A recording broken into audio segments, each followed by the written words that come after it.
Okay, so first we gotta say, chat, y'all disrespectful. Y'all are genuinely disrespectful. The bottom tier, also known as copium, because that's the safe way to put it. It was the Arby's tier. It was oh my god, you guys had so many different names. Loses to a starter deck. Like, come on, guys. Y'all can't be like do Butterfingers. Like, come on. From there, we got the underdog decks, right? The underdog decks are the decks that players really do root for, and they're very good, but they require like the ultimate skill to be able to play in order to make it into the diamond tier. Then we have Sauce, right? Sauce is like the decks that are secretly really good. They're really, really good in the certain situations. They can play really well. On the come up, these decks are literally like, they're strategies that you will see on and off inside of Diamond. They're really good strategies. They're easy to get to Plat 2, harder to get to Diamond 2, but they're definitely very good strategies. And then lastly are the Diamond decks. These are creme de la crop. These are the best strategies in Master Duel. So I'm going to tell you guys one time and one time only, we are recording. So let's go to PG mode, guys. PG mode, okay? Keep it PG mode. Okay. Young Stardust, that's perfect. That's perfect. Solo deck. Yo! He said solo. Okay, that's easily the bottom tier. Solo deck mode. That is the best way to put it. I think personally, that's the best way to put it. These are solo deck mode. Loses to normal summon Karimo. Okay, guys. Let's get to the tier list. I do have bias for Dino, right? I 100% have bias for Dino. I'm not going to lie. But Dino is actually like saucy as hell, even in Master Duel. It's really good in the TCG. It's also really, really good in Master Duel. And allow me to explain why. Some of the best decks in Yu-Gi-Oh! Legitimately lose to Ultimate Conductor Tyranno because we are moving away from a link-heavy negation format to a format where Ultimate Conductor Tyranno can literally flip all of those monsters face down and attack over every single instance. Also, Miscellaneous Saris to 1 is ridiculous for the TCG. In Master Duel, you have 3 copies of this card, so a lot easier for Dinos to be able to break boards and establish their own. There's also one more thing I want to say. With the presence of Sword Soul and soon to be Adventure Token, there are going to be more tokens in this format, meaning that Lost World will be able to interact with those tokens and Token Collector will be a powerful card. Seriously, Dinos is disgustingly good in Master Duel. I would actually say they would be on the come up, but it's kind of sauce just because of everything is starting to come in Dino's way, just like how it does in TCG. Sky Strikers, guys. When we talked about Sky Strikers last time, we put them in a lower tier deck. I'm going to put them on the come up for a reason. Yes, 1 Kagari versus 3 Kagaris means the world. It is a complete difference. But what makes Sky Strikers so much better now is Destiny Hero Destroyer Phoenix Enforcer. This makes this strategy completely cracked. Vert's not banned.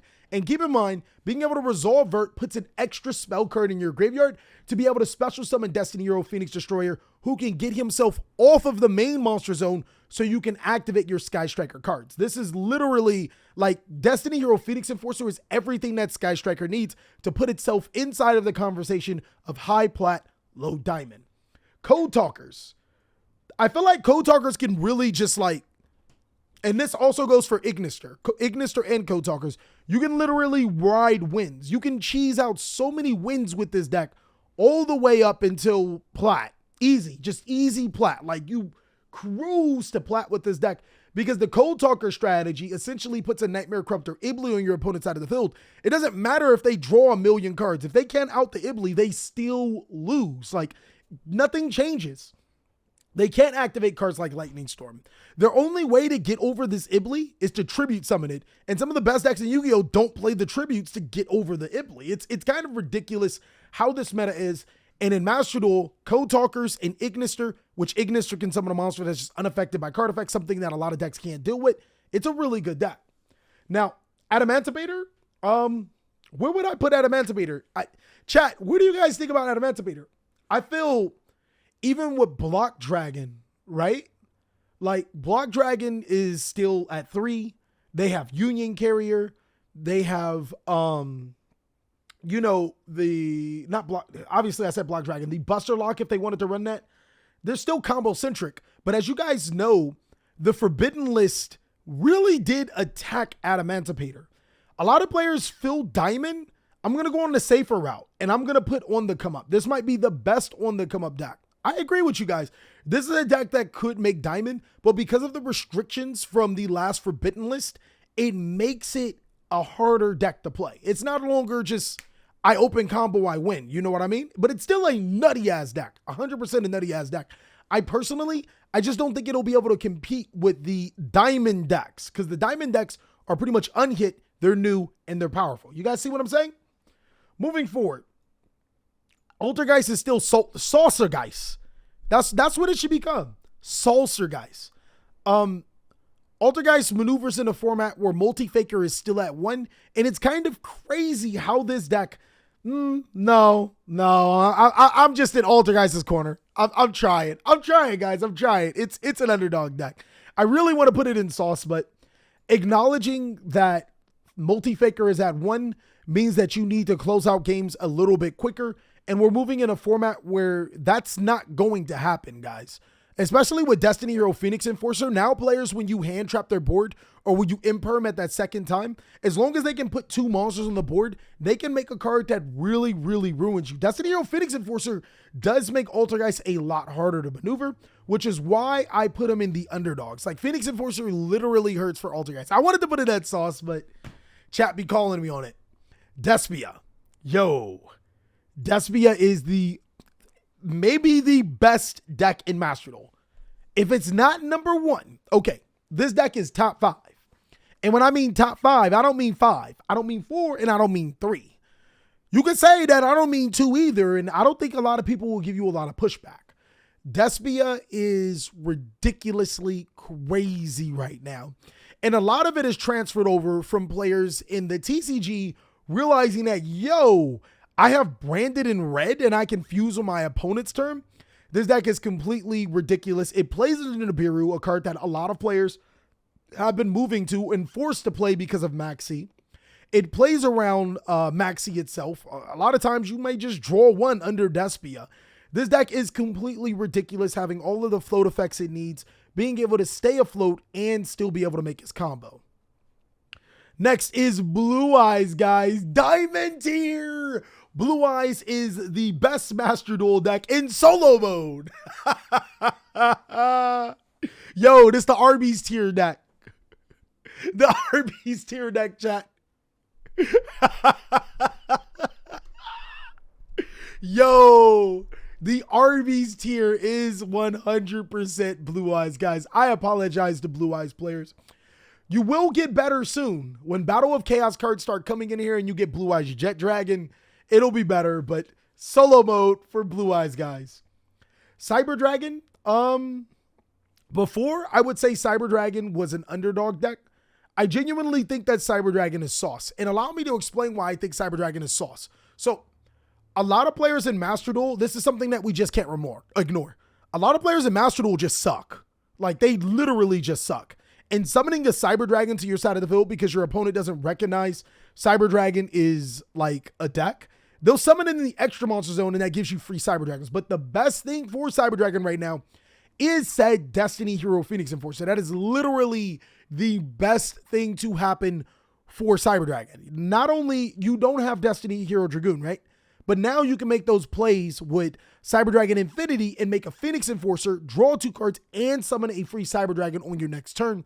It makes Cyber Dragon a very formidable deck. And through the low ranks, you can pretty much run through opponents with Cyber Dragon, OTKing your opponent, and also making some pretty strange boards. Dark Magician, guys. Diamond tier of solo mode, guys. Do not play Dark Magician inside if you are trying to make Diamond. And I'm not saying that a player playing these decks can't make Diamond, but I'm saying that the odds, you're not going to see a lot of Blue Eyes and Dark Magician players inside of Diamond tier. You'd probably be the only one, to actually make it. Till then, you're eating out RBs with Dark Magician, guys. Dragon Maids, they definitely take a back seat.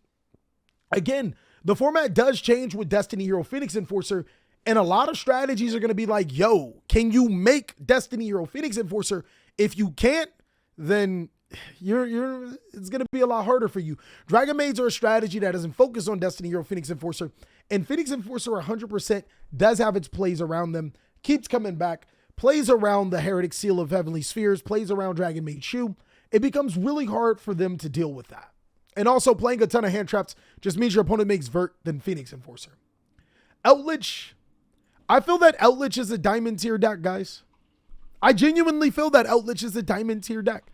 The things are setting up so correctly for Eldlich to just become that combo deck that it's always been. We really don't care about losing Conquistador. Now, granted, this might be the worst of the diamond tier decks. It might be a tweener between on the come up and diamond tier. But Zombie World completely is a free win against another or some of the top strategies in the game. Completely a free win against some of the best strategies. So you got to respect it. Eldlich is always that thing. It can still make combos, and it's going more towards a combo deck than a control deck anyways. Shaddolls. Ooh, last time we put Shaddolls as the best deck in Master Duel. I think it's on the come up. So Shaddolls can still play really well against Sword Soul. It can struggle against Despia because then they just summon one monster that's stronger than you and attack over your Winda. But Winda hijinks are still really crazy. In a game of Yu-Gi-Oh! Where we want to special summon a lot, well, I mean, Winda kind of says no to that. Shaddolls don't have the opportunity to use cards like Branded Fusion, and they are still missing just that little bit to push them over the top. But it's still a very, very solid deck that'll get you into plat. And this goes for Shaddoll Invoked and just regular Shaddolls. Fluffals, sauce, guys. I feel like you can ride Fluffals into plat. Easy. Because you just go second and you OTK your opponent. What do they do? They don't know what they're doing. You just OTK them every single time. You don't care. You just OTK them. You maxi, you draw the resource you need. You OTK them and you keep going. Keep in mind, this is another deck that can also make True King of all Calamities. You go first. You make Calamities isn't banned for some reason. You make an Appaloosa, Calamities, and it's totally awesome. And you be like, yo, go ahead. You know, that's what I like. It's a pretty solid deck. I'm not saying that this deck is like right here or anything, but pretty solid. It's saucy. Galaxy-Eyes, guys, are easily diamond tier of solo mode. Yo, I guess you guys are starting to get the theme. If you are playing a character deck, it better be Code Talkers or Cyber Dragon, okay? If you're not playing those, yeah, you just here for to play solo mode, dog. I'm sorry, this deck just sucks. It sucks. It's terrible. Pendulum. The problem with Pendulum is that you need a skilled player to play Pendulum. And the reward to skill requirement is not as high. Like say, for example, I have Code Talkers.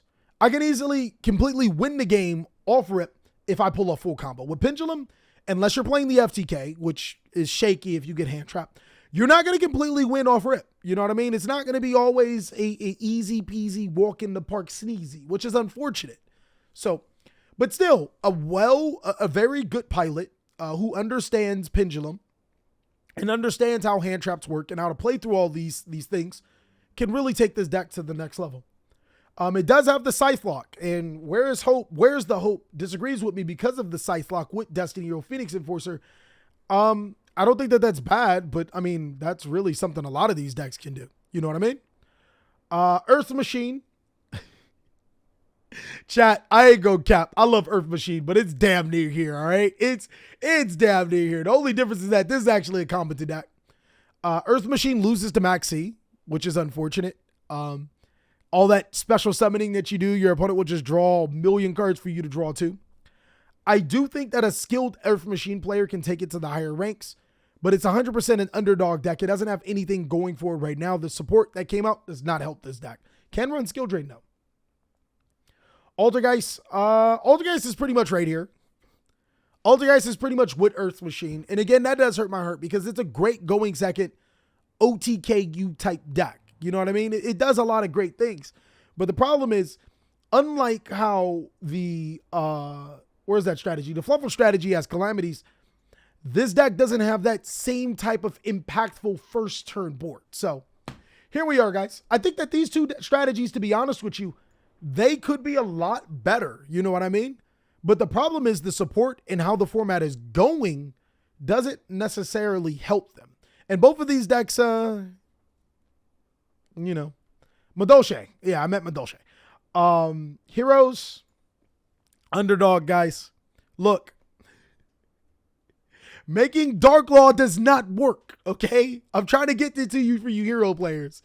Oh, you guys have been writing Dark Law. How long have hero players been writing Dark Law? Dark Law's been out, what, 2013 or 14? Dark Law does not solve all your situations. It is not an end-all, be-all. We're in 2022, old man. Wake up. If you think that Dark Law is the answer for heroes going first, you're a boomer, okay? It doesn't work anymore, okay? Still pretty decent going second deck to OTK. Drytron, I don't think is the best deck in Master Duel. I do think that Drytron is still a diamond deck. The hits on Drytron are ridiculous. They limited Benton. The fuck does that do? That doesn't do anything. This is still the same deck, guys. It definitely has more weaknesses, I guess. But it's another one of those decks that I think is in the cusp between plat and diamond. I'm going to put it on the low diamond just to be on the safer side. Orcus feels like this. Or the difference between Orcus and these other strategies is that Orcus loses to almost any hand trap. You know what I mean? So, but I'm going to give it some respect. I'm going to say it's an underdog. You need a very skilled player, kind of like Pendulum, except it even has less rewards than Pendulum. Very interesting splashable deck. Prank-Kids, diamond deck, guys. They got Destiny Hero Phoenix Enforcer too. You guys know that, right? You know that, right? You guys know that. They got Phoenix Enforcer too, and they can summon it. Like, if you haven't peeped into the TCG of Yu-Gi-Oh! And they about to get some more cards to make them even better. You know what I mean? It's about to be here soon, guys. It's about to be here. Punk, guys. The Punk strategy. Boom. We finally got a strategy that is not a character deck that is in solo mode. Do not waste your credits on this strategy right now. It'll be good soon. Maybe like next year for Master Duel. It'll be good one day, you know? Oh, man. Rockets. I still think that Dragon Link is one of those decks that's on the come up. It's more rewarding than the Metal Foes deck. And, of course, it can make Destiny Hero Phoenix Enforcer if you want to go that route. Solomon Great, 100% underdog, guys. I ain't have to think about it. I ain't even have to think about it. The cool thing is that it can make Phoenix Enforcer, I guess. But, it ain't it right now. This is Synchro. Synchro is underdog. But Synchro is so cool as an underdog, guys. Like, watching Synchro in Master Duel is different from watching Synchro in the TCG, because Synchro on the TCG just gets completely destroyed. Like, Synchro on the TCG is solo mode, you know what I mean? But Synchro on Master Duel is something special. Maxi seems to change the dynamic of some of the strategies, and it does that for Synchro. As you guys know, Sword Soul, move over, guys. This is the best new deck that came out. Sword Soul is ridiculously powerful. One card synchros, guys. One card. Do I need to say more? You still even have Arch Nemesis Protos. Yo, this deck keeps so many strategies. It will gatekeep so many strategies. The only reason why it doesn't prevent this deck from being here is because Despia can play light and dark monsters, and you can't call both for Protos. But like, this is ridiculously difficult to play against. I would put Phantom Knights here. And the reason why Phantom Knights are here, there's actually a really big reason. In the TCG, Phantom Knights became a really powerful deck only because Arch Nemesis Protos was banned. You could actually say the same for Rocket Dragon Link. So I'm going to go ahead and bring them down a lot. But because of one card, it makes these decks a lot difficult to play, because a lot of people will blind call Dark, which hits this deck. It hurts this deck when you're playing the DPE and the Dark package or whatever. It hurts this deck, but this deck can, find other ways around it. And it especially hits these decks like really, really hard. It hits them ridiculously hard. Arch Nemesis Proto should have been banned. And again, if you guys remember in the TCG, this was the reason why these decks were not being played. Arch Nemesis Protos. That was the reason. Unfortunately, you guys have to deal with that in the Master Duel. I would 100% put these in the cusp between Tweener and Sauce, but you're going to run the risk of playing into this in Diamond, and it's not going to be fun. Thunder Dragon. We got a lot of underdog decks, guys. We got a lot of underdog decks. This deck is just doesn't work out. Tribrigade, I feel, definitely still a great deck, guys. They didn't lose anything, right? It lost. They hit the Fractal, which was really, really weird because it doesn't stop this deck from still being good. You know what I mean? I think they hit something ridiculous. I don't remember what it was, but this deck's still good. Fractal does kind of limit the playability of the deck going forward for a long period of time, but it's still a really good strategy. True Draco feels almost like a solo mode. I had high hopes for the strategy, but nah, it ain't that. Still good strategy. Unchained. Unchained's underdog, guys. Unchained. The big problem with Unchained, it's a dark deck. What do you think they're going to be calling with this? I mean, other than that, Unchained, I'd probably put it in Sauce. Other than that, Unchained is pretty good. You deal with Protos, guys. I swear, if you're playing any of these decks, like effect negation becomes mandatory inside of your deck because you do not want to be Protos. You don't want to lose the Protos. Solo mode deck, guys. Solo mode. Do not play this deck. Utopia is just as bad as the others. And Virtual World is easy plat, guys. Easy plat deck. The hit of Lao Lao does nothing.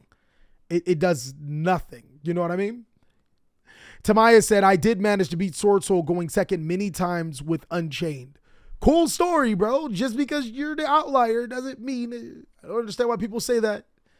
You know what I mean? Like just because you beat that one awful, it doesn't mean that. Yeah, Utopia is bad though. And Unchained is for without the threat of Sword Soul, Unchained is a lot better than what it is. I will give you that. Because they can play Dimensional Shifter. Zombie World, 100% underdog. It's crazy. I think that you need the Eldlich to be able to play this deck like the best of its ability. Like this helped so much. You know what I mean? Like it helped so much. But pure Zombie World doesn't have the consistency that it needs to be able to stay competitive. In the TCG, we get some new support. So if you want to jump to the TCG, let me know. And then this deck is pretty sauce. This is Zodiac. This is also the Lunalight strategy. It's pretty decent because it's like an Earth deck that can play dark cards, so it can subvert around this because this defines the meta. The Arch Nemesis Protos. It also plays well against Despia. It's not a bad deck at all. It's pretty decent. And that's all that we got for the Master Duel meta tier list post the new card, the new Despia, and the new Sword Soul cards. What do you guys think about this tier list? Let me know down below in the comment section. But of course, if you want to see more Master Duel Cali, you can go ahead and check out these videos as I'll catch you on the next one.